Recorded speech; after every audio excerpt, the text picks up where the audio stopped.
할렐루야. 사모하는 마음으로 주님 앞에 나와서 예배드리기를 소망하는 모든 성도인들 주님의 이름으로 축복합니다. 이 시간에 우리의 마음과 뜻과 정성을 다해서 그 하나님 앞에 예배드리기를 원합니다. 하나님은 우리 예배를 받으시기에 합당하신 분이십니다. 할렐루야. 이 시간에 우리 잠시 기도하며 나아가기 원합니다. 이 시간 기도하실 때 하나님, 이 시간에 우리 가운데 우리가 하나님 앞에 예배드리는 이곳 가운데 오시옵소서. 이것이 하나님을 예배하는 예배 처소가 되길 원합니다. 우리 마음과 생각들을 주장하여 주시옵소서라고 함께 기도하며 나아가시겠습니다. 기도합시다.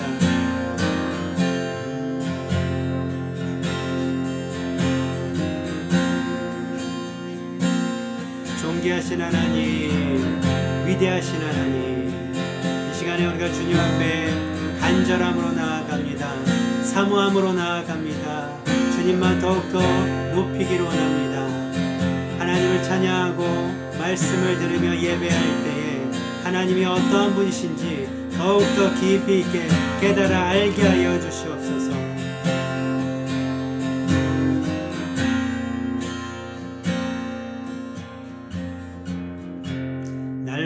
날마다 그 주님께 더욱더 가까이 나아가기를 원합니다. 나의 영원한 기업이 되시는 주님의 이름을 높여 찬양합니다. 예수님의 이름으로 기도하였습니다. 아멘. 나의 영원하신 기업 생명보다 귀하다. 길 다가도록 나와도 행하소서. 주께로 가까이 주께로 가오니 나의 길 다가도록 나와도 행하소서. 세상 부귀 아니람과 모든 명예 버리고 험한 길을 가는 동안 나와도 행하소서. 주께로 가까이 주께로 가오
앞에 더욱더 가까이 나아가기를 원합니다. 주님의 기쁨이 되어지기를 원합니다.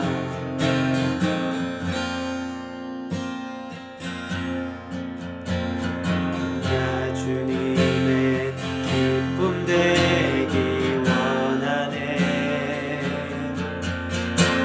내 마음을 새롭게 하소서. 새 노래가 되게 하여 주사. 주님의 빛 비추게 하소서. 내가 원하는 한 가지 주님의 기쁨이 되는 것. 내가 원하는 한 가지 주님의 기쁨이 되는 것. 겸손히 내 마음 드립니다. 나의 모든 것 받으소서. 나의 마음 깨끗게 씻어주사.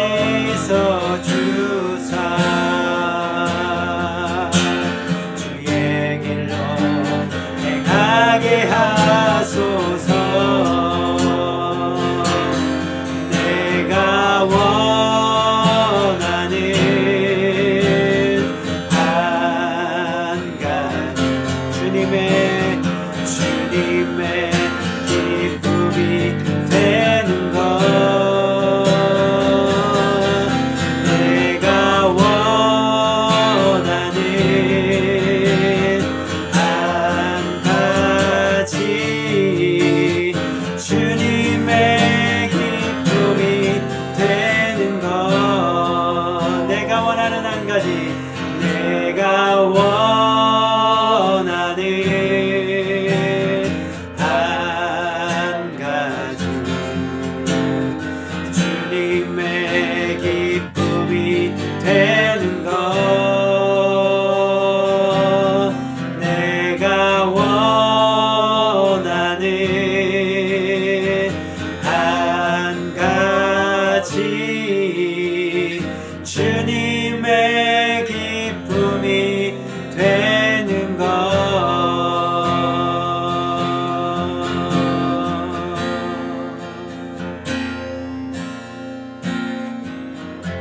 이 시간 다시 한번 기도할 때 우리 예배를 위해서 기도하겠습니다. 예배 위해 기도할 때 성령 하나님 이 시간에 우리들과 함께하여 주셔서 감사를 드립니다.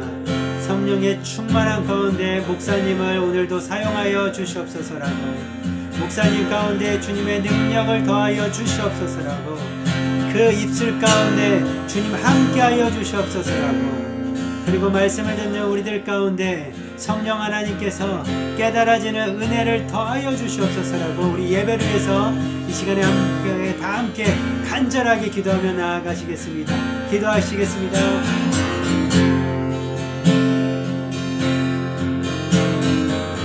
성령 하나님 이 시간에 함께하여 주셔서 감사합니다. 성령의 충만한 가운데 목사님 가운데 함께하여 주시고 목사님을 사용하여 주시옵소서. 말씀이 선포될 때에 주님의 능력이 하나님 동시에 선포되어지기를 아버지 원합니다. 그래서 우리가 그 말씀을 듣는 때에 하나님의 그 말씀이 하나님 온전히 깨달아질 수 있도록 은혜를 더하여 주시기를 간절히 원합니다. 깨달아지는 말씀을 붙들고 살아가는 우리들 되게 하여 주시옵소서.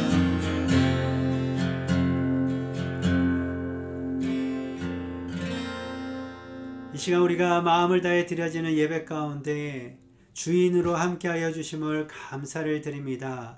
온전히 주님이 받으시는 예배 되기를 원합니다. 마음을 다해서 드릴 때에 주님 이 예배를 기뻐 받아 주시옵소서.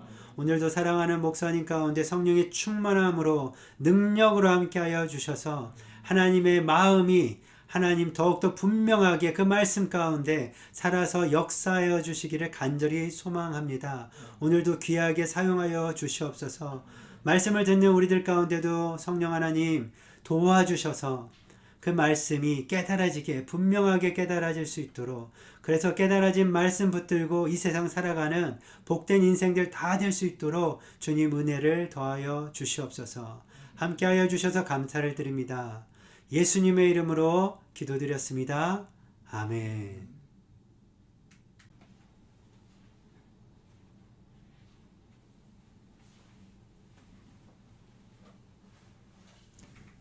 오늘 또 하나님의 말씀을 같이 보게 됨을 매우 기쁘고 감사하게 생각합니다. 오늘 우리가 지난주까지 열왕기하 25장 책을 마쳤죠. 오늘 새로운 책 역대상 1장을 시작하며 저뿐만 아니라 여러분의 마음도 매우 기쁘고 보람이 있을 줄로 믿습니다. 어느덧 창세기를 시작한 것이 엊그제 같은데 벌써 역대상 1장을 하게 되었습니다. 사랑하는 성도 여러분, 여러분의 삶 속에 꼭 하나님의 이 생명의 말씀, 진심으로 여러분의 삶 속에 하나님의 말씀을 사랑하는 마음이 여러분의 삶 속에 꼭 있기를 바랍니다. 그러면 그 주님의 말씀은 능력의 말씀입니다. 여러분의 삶을 생명길로 분명히 인도해 주실 것입니다. 오늘은 역대상 1장을 같이 보게 되었는데요. 역대상 1장 말씀의 제목을 희망의 돌파구가 보이지 않을 때, 역대상 1장은 깁니다. 54절까지 되어 있는데요. 이 말씀을 다 읽을 수는 없고 여러분들이 이제 예배를 마치고 또 저녁에 침상에 드시기 전에 한번 읽어보시기 바랍니다. 역대상 1장은 1절부터 54절까지 사람의 이름이 처음부터 끝까지 줄기차게 나와 있습니다. 지루한 책입니다.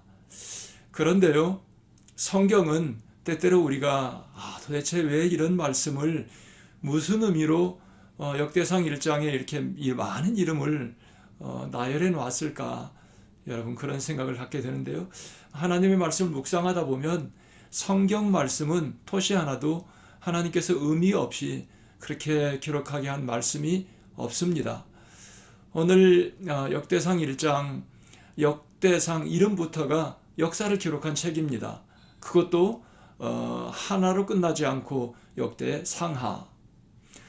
구약 성경은 39권으로 되어 있지요. 성경을 조금 아시는 분들은 구약 성경의 역사서, 역사를 기록한 것을 여러분 아실 겁니다. 12권이죠. 구약 성경에서는 여호수아부터 에스라, 느헤미야, 에스더까지, 그러니까 여호수아, 그 다음에 사사기, 룻기, 사무엘 상하, 열왕기 상하, 그 다음에 역대 상하, 에스라, 느헤미야, 에스더, 역사를 기록한, 특별히 여호수아서는 이스라엘이 하나님께서 약속하신, 아브라함에게 약속하셨던 그 땅 가나안 복지를 정복함으로 이스라엘의 역사적인 사실, 민족으로서, 국가로서 이렇게 영토를 확립하고 그렇게 시작되게 되죠. 그래서 여호수아부터 느헤, 에스라, 느헤미, 에스더까지 12권이 이스라엘의 역사를 기록하고 있습니다. 그런데 우리가 지난 주간에 열왕기하 25장을 마치게 되므로 이스라엘, 북이스라엘은 벌써 망했고 마지막 남아있었던 유대 왕국이 시드기야를 기점으로 완전히 멸망하게 되죠. 바벨론에. 그래서 지난 시간에 역사가 이제 이스라엘 역사가 끝났어요.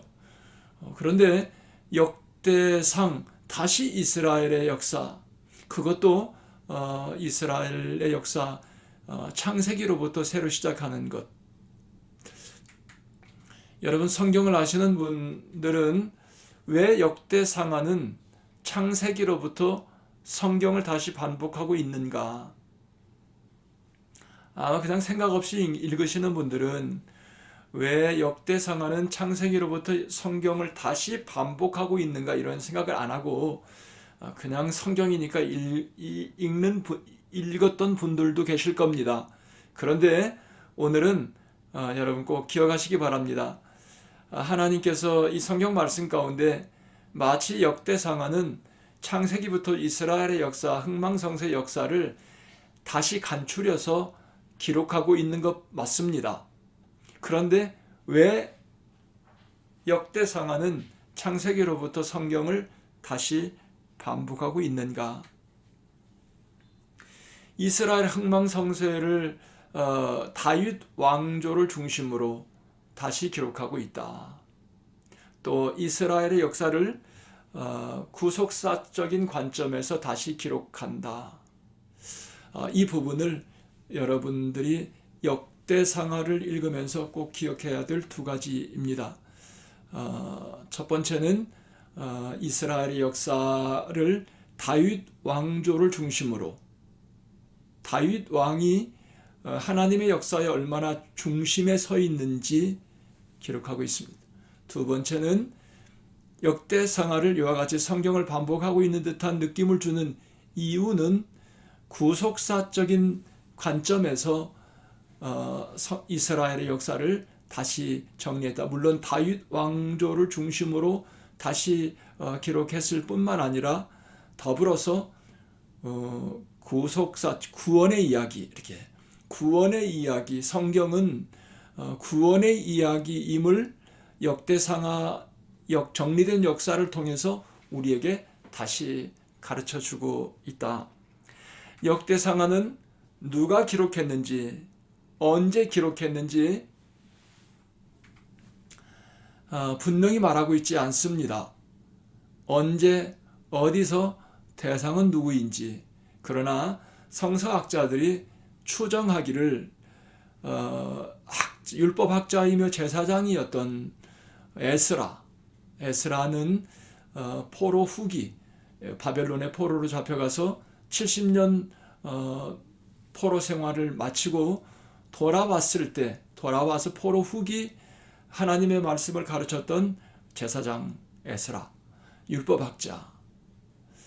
추정하기를 에스라가 예루살렘에서 포로 생활을 마치고 돌아온 포로 후기 백성들을 향해서 대상으로 기록했을 것이다. 이것이 일반적인 성서학자들의 추정, 그러니까 정확한 건 아니지만 그렇게 추정하고 있습니다. 역대상하는 누가 기록했는지, 언제 어디서 기록했는지 정확하지 않아요. 그래서 에스라가 포로에서 돌아온 이스라엘 백성들 기록한 시기는 주전 450년, 400년 그 사이에 아마 어간에 기록했을 것이라. 이런 잠정적인 추정을 여러분 가지고 이 말씀을 왜 기록했는지 생각해 보면 이해가 될 것입니다. 오늘 저는 여러분과 함께 하나님께서 왜 성경에서 에스라가 기록했든지 아니면 추정이기 때문에 그 어떤 사람이 기록했는데 왜 성경을 다시 요약하는 듯이 그렇게 기록하고 있는지 두 가지를 여러분과 함께 오늘 나누려고 합니다. 특별히 이 말씀을 읽다 보면 마태복음 1장을 연상하게 하는 것이 역대상 1장의 말씀입니다. 역대상 1장 1절부터 54절까지 이름만 나열되고 있어요. 그런데 여러분 아시지만 마태복음도 예수님의 족보죠. 마태복음 1장도 예수님의 족보 마태복음 1장도 보면 이름만 쭉 나열되고 있죠. 그런데 거기에 아브라함과 다윗의 자손 예수 그리스도의 계보라. 아브라함은 다윗 이전 사람이고 아브라함은 믿음의 조상이죠. 그러니까 구약 성경을 예수님의 족보로 연결시키는데 아브라함과 다윗이라는 이름이 등장하고 있어요. 그런데 오늘 말씀을 보면 거기에 아브라함의 이름이 등장합니다. 물론 다윗의 이름은 등장하지 않습니다. 오늘 말씀 역대상 1장을 보면 왜 역대상하의 말씀이 구원의 이야기를 연상하게 하는 구원의 이야기, 구속사적인 전문적인 말로 구속사적인 관점, 성경을 보는 시각을 구원의 이야기로 역사적인 책, 문학적인 책이라기보다는 성경은 회복을 위한 책, 구원을 위한 책이죠. 그러니까 창세기에서 하나님의 말씀을 불순종하고 다 깨져버린 이 하나님의 형상을 회복시키는 이야기, 회복의 이야기가 바로 구원의 이야기, 그것도 전문적인 말로 구속사적인 이야기라 이렇게 생각합니다. 왜 성경은 포로에서 돌아온 이 백성들에게 이스라엘의 역사를 창세기로부터 기록하고 있는지, 다시 써서 가르치고 있는지 두 가지. 당신들은, 첫 번째는 당신들은 누구인가? 당신들은 누구인가? 그러니까 에스라가 썼던지 누가 썼던지 성경은 이 역대상하 이스라엘의 역사를 창세기로부터 다시 듣고 있는 그 청중 대상이 포로에서 돌아온 이스라엘 백성들이라 생각을 하고, 여러분, 내가 포로 생활을 마치고 돌아온 70년 포로 생활을 하고 돌아온 포로 중에 한 사람이라고 여러분 연상을 한번 해보십시오. 여러분 70년 동안 자기 민족 고향 땅을 그냥 스스로 떠난 것, 이민 간 것이 아니라 침략자에 의해서 쫓겨났어요. 나의 고향 산천 모든 것을 다 놓고 이민족의 땅으로 쫓겨가서 70년을 살았습니다. 70년이면 두 세대를 거기서 살았습니다. 70년 사는 동안 부모님이 돌아가셨을 수도 있고 형제가 돌아가셨을 수도 있고 그곳에서 두 세대를 보내며 많은 변화가 있었습니다. 더욱이 그들은 두 세대를 이민족의 땅에서 보내면서 어깨를 펴고 산 것이 아니라 이민족의 눈치를 보가며 400년 애굽에서 종살이도 지긋지긋한데 이 민족은 70년 동안 바벨론에 어깨를 펴고 산 것이 아니라 짓눌려 살았습니다. 정말 하나님의 극적인 은혜가 아니었으면 그들은 그곳에서 뼈를 묻고 돌아오지 못했을 것입니다. 그곳에 살았던 이스라엘 백성들, 포로들은 희망 없이, 왜냐하면 희망이 보이지 않았죠. 우리 한민족도 남북으로 나뉘어진 이후에 지금도 이제 통일을 이야기하는 것은 참으로 묘연합니다. 어떻게? 점점 남북으로 갈라진 것이 굳어지고 있지 않습니까? 이스라엘의 70년 포로 생활도 마찬가지였습니다. 돌아갈 날이 묘연했습니다. 그렇게 이 민족의 눈치를 보며 살던 그들이 어느 날 하나님의 극적인 은혜로 고향에 돌아왔어요. 돌아왔는데 그들을 누구도 반겨주지 않고 고향 땅 예루살렘은 불타서 사라졌고 풀이 수북하고 거기에 하나님의 은혜로 극적인 은혜로 성전을 재건하려고 했지만 성전을 재건하려고 힘을 써서 성전을 재건하려고 하니 방해 세력들이 있었습니다. 첩첩산중이 그들의 앞을 가로막고 있었습니다. 사실 성전을 재건하려고 시도했지만 그들은 중도에 포기하고 분명히 낙심하고 있었다. 자, 저는 이 말씀을 준비하고 묵상하며 패배주의, 희망을 발견하지 못하고 정말로 암울한 시간이 다시 또 장소만 바뀌었지 이 백성을 애워싸고 있는 이 참담한 환경 속에 있었던 그들이었습니다. 그러면 이 말씀을 기록했다고 추정하는 그 당시에 포로들과 함께 돌아와서 하나님의 말씀을 통해 그들을 가르치고 깨우쳤던 에스라, 제사장이었던 에스라가 창세기부터 하나님의 백성들의 지난 역사를 간추려서 기록하는데 그냥 기록한 것이 아니라 다윗 왕조, 믿음의 조상 아브람 아니 더 거슬러 올라가서 아담으로부터 노아, 아브람, 이스라엘의 역사를 정리해서 기록하고 있는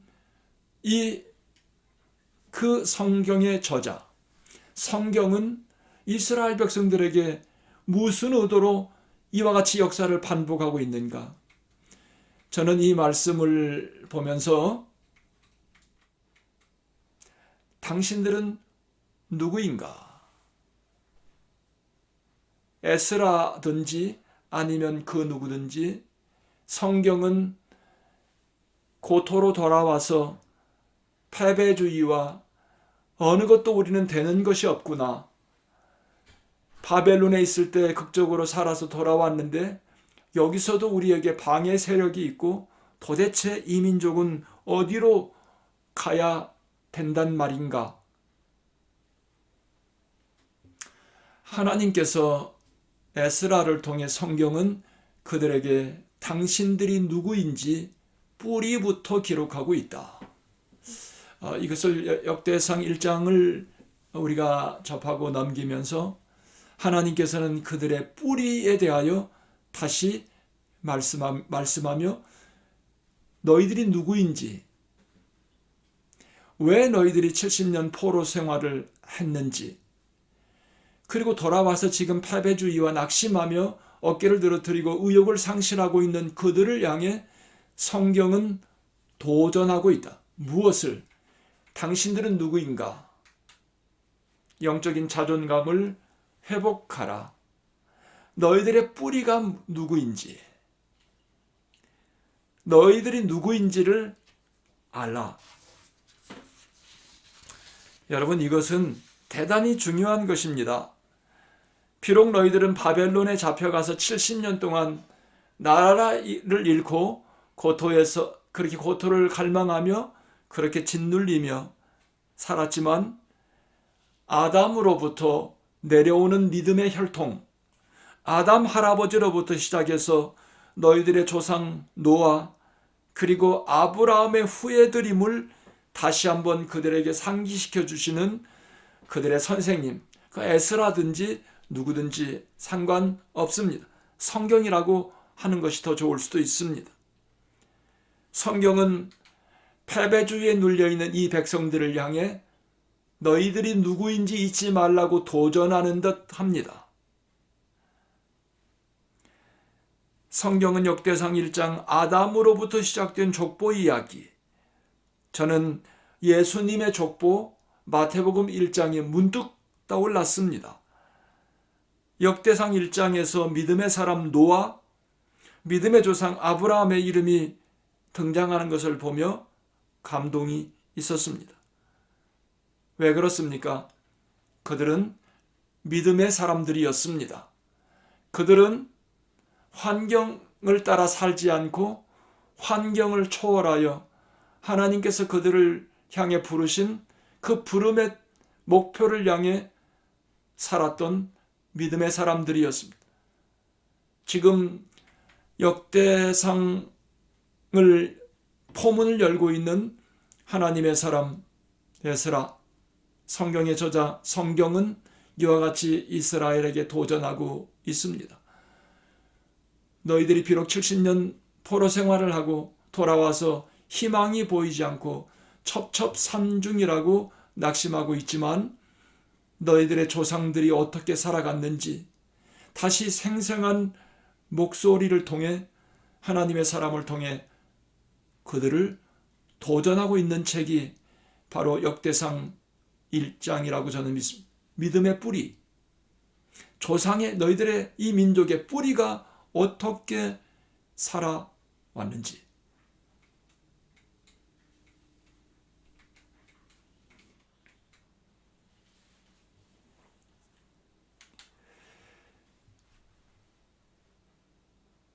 그들은 패배주의에 눌려 있었다. 짓밟혀 있는 자존감. 그러니까 이 민족에게서 자존감이라고 하는 건 찾아볼 수가 없었다. 뭐 지긋지긋하겠죠. 여러분 어떻습니까? 바닥 인생으로 70년을 살아보세요. 70년이 아니라 이 땅에 살아가는 동안 몇 년만 우리가 바닥 인생으로 한번 살아보세요. 세상을 살아가는 의미가 없어질 겁니다. 재미도 없고 왜 사는지 무기력하게 주저앉아 있는 그들, 그리고 무기력하게 혹시 눌려있는 내 자신. 역대상 1장은 그들에게 이렇게 말합니다. 너희들이 누구인지를 기억하라. 너희들은 가실거여 하나님이 만들고 하나님이 시작하신 하나님의 백성들이다. 아담부터 시작해요. 너희들의 조상들이 어떻게 살았는지 잊지 마라. 그들은 믿음으로 살았던 믿음의 거장들이었습니다. 그들은 현실을 따라 살지 않고 하나님께서 부르시는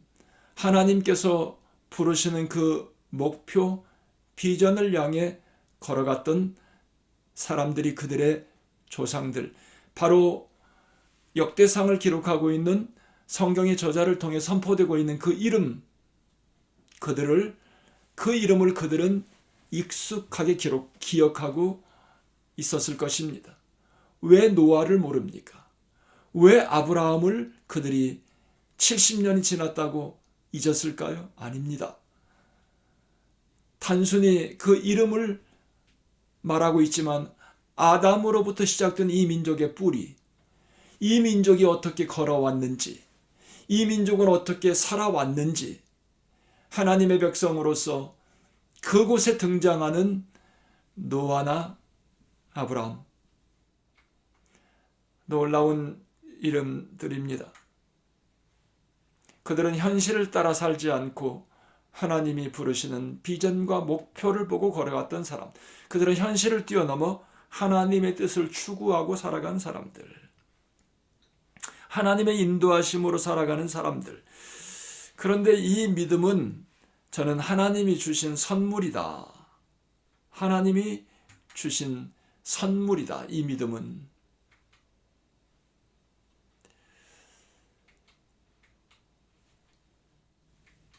하나님이 주신 선물이다.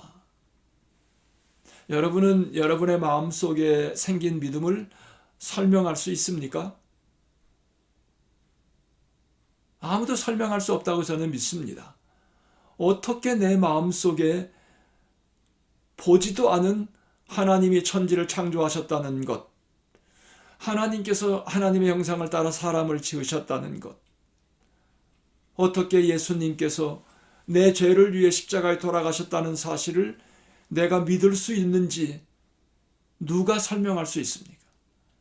아무도 설명할 수 없습니다. 그런 점에서는 우리 안에 내 마음속에 생긴 그 믿음은 하나님이 주신 선물이라. 설명할 수 없는 하나님이 주신 선물이다.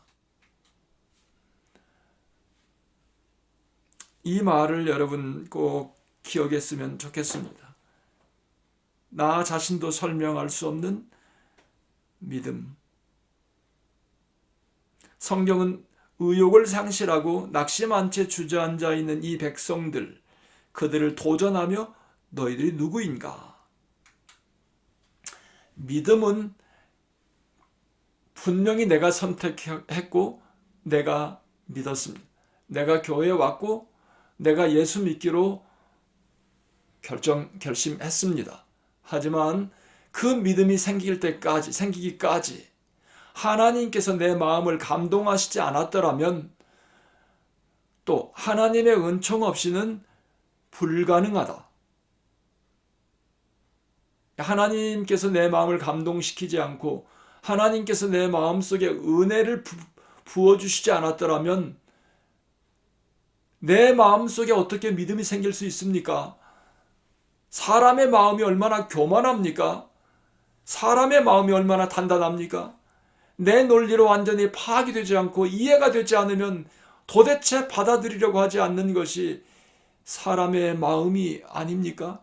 그런데 어떻게 내가 보지도 않은 하나님이 믿어지고 내가 2000년 전에 나를 위해서 십자가에 돌아가셨다고 하는 예수님의 십자가의 그 은혜가 내 마음을 감동시키는지 누가 그걸 설명할 수 있습니까? 저는 그래서 내 안에 생긴 이 믿음이 뭐라고요? 신기한 하나님의 선물이다. 신기한 하나님의 선물이다. 그렇게 생각되지 않습니까? 저는 내 마음속에 하나님이 믿어지는 것, 이것이 신기하고 놀랍고 하나님 감사한 것뿐입니다. 저나 여러분 생긴 대로 하면 하나님 앞에 나올 수 없었을 거예요. 하나님께서 우리의 마음을 감동시켜 주셨기 때문에 하나님 앞에 나와서 그 하나님이 내 마음속에 믿어지는 것입니다. 그래서 성경은 우리에게 너희가 나를 택한 것이 아니고 내가 너를 택하여 세웠다고 예수님은 말씀하고 있습니다.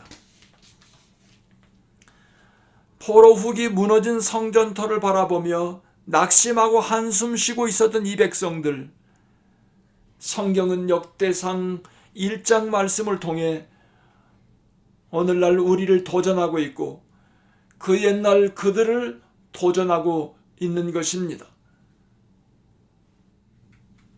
우리의 마음속에 나를 부르셨던 그 하나님, 우리가 세상을 살아가며 신앙생활하며 항상 언제나 내 마음속에 그렇게 믿음이 충만한 것은 아닙니다. 분명히 나는 하나님의 자녀로 거듭났음에도 불구하고 어떻게 합니까? 살아가면서 패배주의, 환경에 눌리고 여러 가지 일들로 인하여 우리는 살아갈 의욕을 상실하고 그렇게 살 때가 얼마나 많습니까? 그런데요, 낙심하지 마세요. 이스라엘 백성들 하나님 앞에 직접 택함을 받고 선택함을 받고 그런 조상들을 주었던 그들까지도 이와 같이 패배주의에 사로잡혀서 하나님의 사람을 통해 다시 반복해서 역사를 기록하고 있지 않습니까? 하나님의 백성들은 누구인가? 하나님의 백성들은 하나님의 인도하심, 하나님의 보호하심, 하나님의 공급하심으로 살아가는 사람들입니다. 여러분, 하나님의 사람들은 우리가 노력을 하고 내 수고로 분명히 여러분의 마음속에 하나님의 자녀로 거듭난 믿음이 없으면 내 수고로 내가 지금껏 살아왔지 무슨 하나님의 은혜, 무슨 당치 않은 말이라고 생각할 것입니다. 그런데 하나님의 백성들, 하나님께서 하나님의 백성들을 훈련하실 때 40년 동안 그걸 훈련했어요. 하나님의 백성들은 하나님의 인도하심, 그리고 하나님의 보호하심, 하나님의 공급하심으로 사는 사람들임을 얼마 동안, 40년 동안 한 세대를 광야에서 보내며 그 간단한 진리를 하나님께서는 가르쳤던 것입니다. 하나님의 백성들은 오직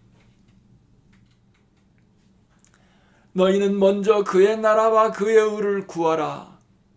그리하면 이 모든 것을 너희에게 더하시리라. 우리 성경은 구하라 그랬는데요. 찾으라. 너희는 먼저 그의 나라와 그의 의를 찾으라. 우리는 여러분 먼저 뭘 찾습니까?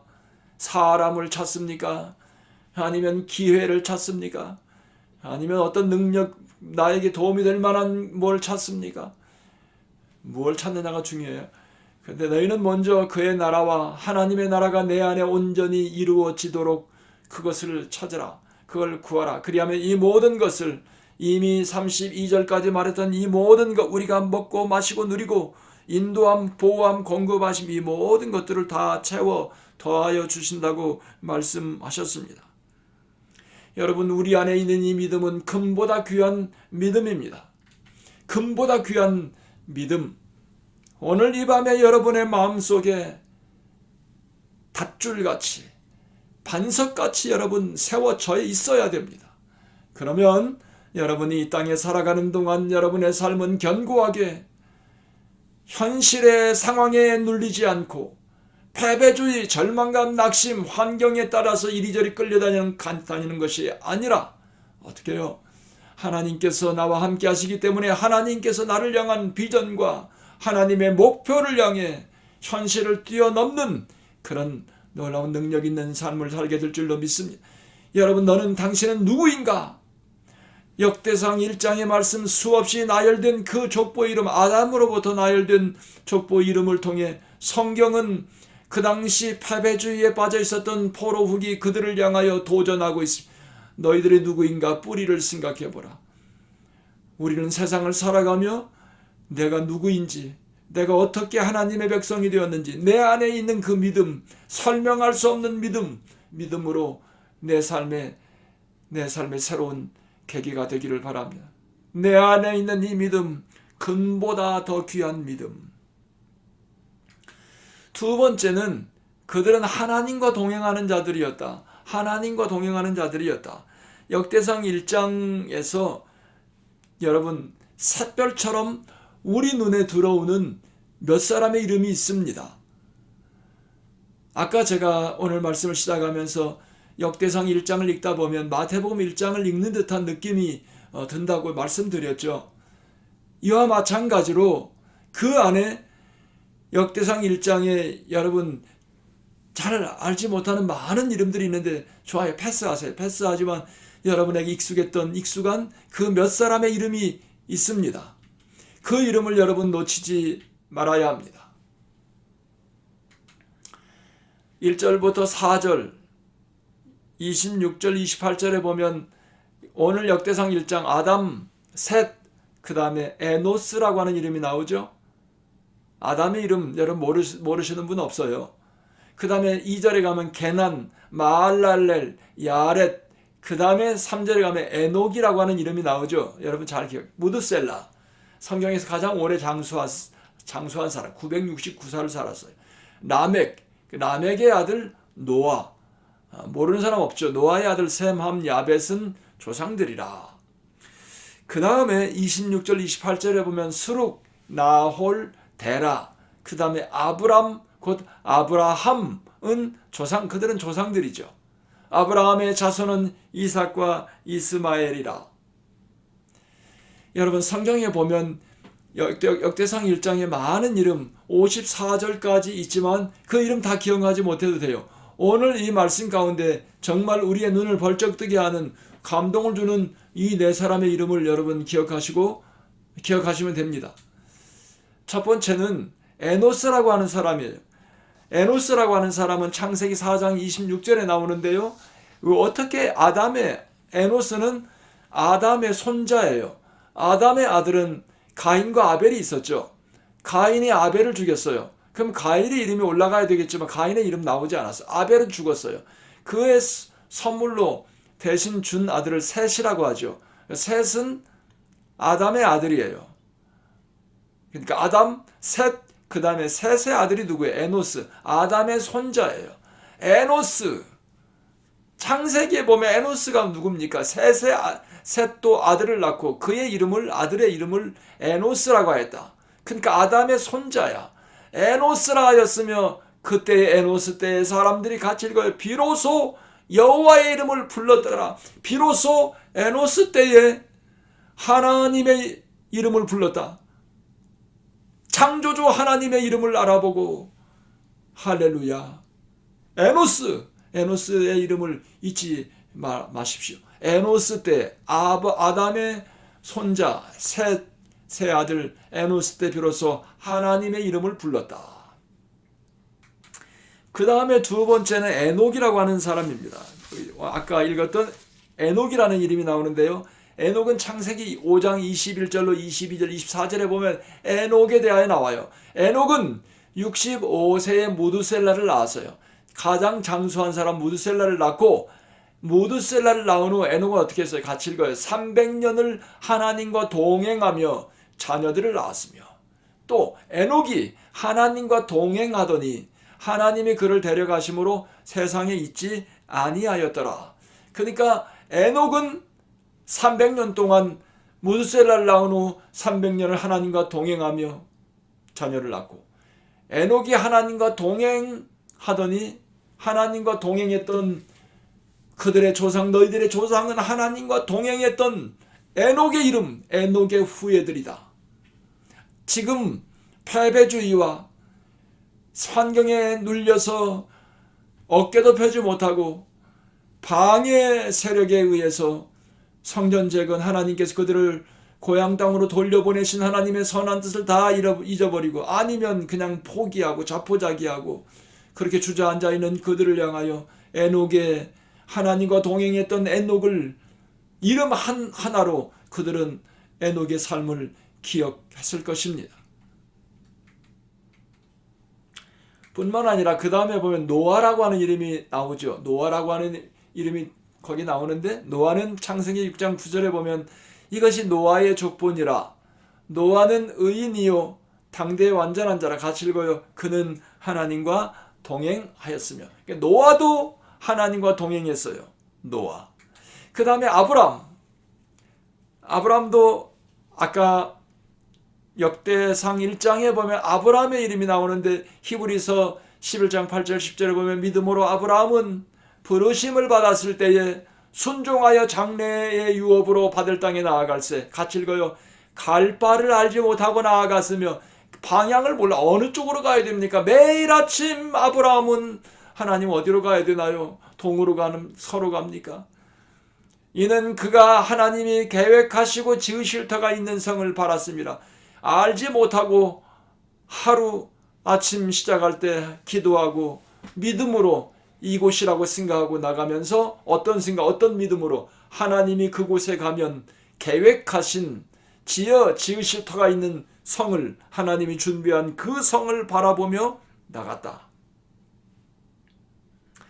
그들은 한결같이 역대상 1장에 기록된 그냥 이름만 나열되고 있지만, 그 이름들 한 사람 한 사람 이름들을 통해 엑기스 같은 이스라엘 백성들은 돌아와서 패배주의에 눌려 있었던 그들을 향하여 도전하고 있는 말씀입니다.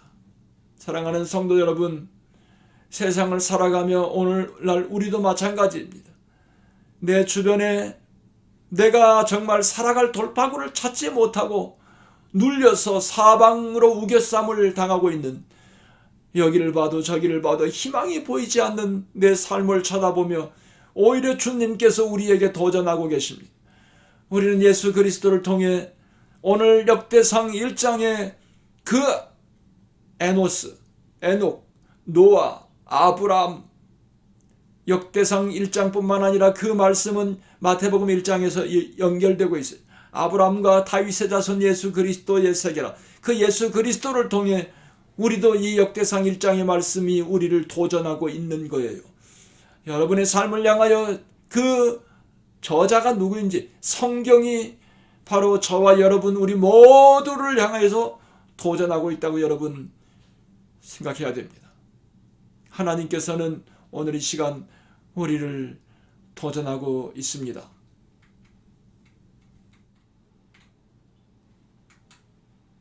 패배주의가 당신을 누릅니까? 두려운 환경이 당신을 에워싸고 있습니까? 나는 누구인가를 잊지 맙시다.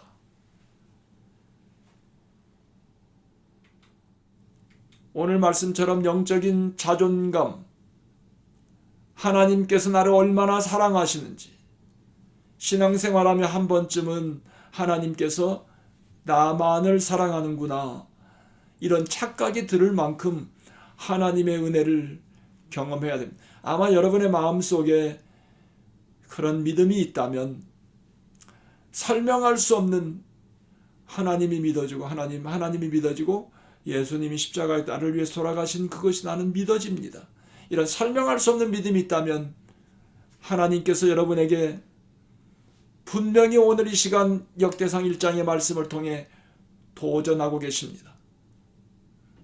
영적인 자존감, 아무렇게나 살지 말라고, 아무 곳이나 가서 네가 먹을 것이 없고, 아니면 네가 돌파구가 보이지 않을지라도 아무 데나 가서 기웃거리지 말고, 고고하게 주님의 백성답게 두려워하지 말고, 패배주의에 눌리지 말고, 옛날 드디어 하나님의 이름을 불렀던 에노스를 기억하고 300년 동안 하나님과 동행했던 에녹을 기억하고, 세상 사람들이 조롱하든 말든 하나님께서 나를 부르신 그 부름을 향하여, 하나님의 뜻을 향하여 앞으로 전진했던 노아를 바라보고, 앞이 보이지 않는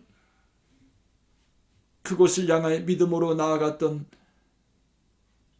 아브라함을 생각하며, 오늘 이곳에서 우리의 주어진 삶에 도전하라고 주님께서 우리에게 역대상 1장의 말씀을 주셨습니다. 하나님은 당신의 백성을 절대 포기하지 않으십니다. 아버지 하나님, 주님은 저희들을 어떻게 사랑하셨는지, 어떻게 우리가 구약의 그 믿음의 선진들의 뒤를 이어가는 하나님의 믿음의 백성들이 되었는지 오늘 말씀을 통해 다시 한번 저희들에게 깨닫게 하셨습니다. 패배주의, 두려움, 그러나 주님께서 다시 우리에게 말씀해 주셨습니다. 네가 누구인지를, 너는 네가 누구인지, 내가 너를 어떻게 구원해냈는지, 내가 너의 삶을 어떻게 설계하고 있는지 잊지 말고 기억하라. 그리고 주님과 주님 품 안에 안기는 그날까지 이 광야 인생 살아가며 하나님과 동행하겠습니다. 어떤 환경 속에도 옛날 에녹같이, 노아같이, 아브라함같이, 에노스같이 하나님과 동행하겠습니다. 주님께서 분명히 책임져 주실 줄로 믿습니다. 그렇게 살게 하옵소서. 예수님의 이름으로 기도드리옵나이다. 아멘. 오늘 또 말씀으로 승리하신 여러분, 예배로 승리하신 여러분 사랑하고 축복합니다. 건강하게 계시다가 환절기에 건강 조심하시고 우리 모두 주일에 다 같이 만납시다. 사랑합니다. 축복합니다.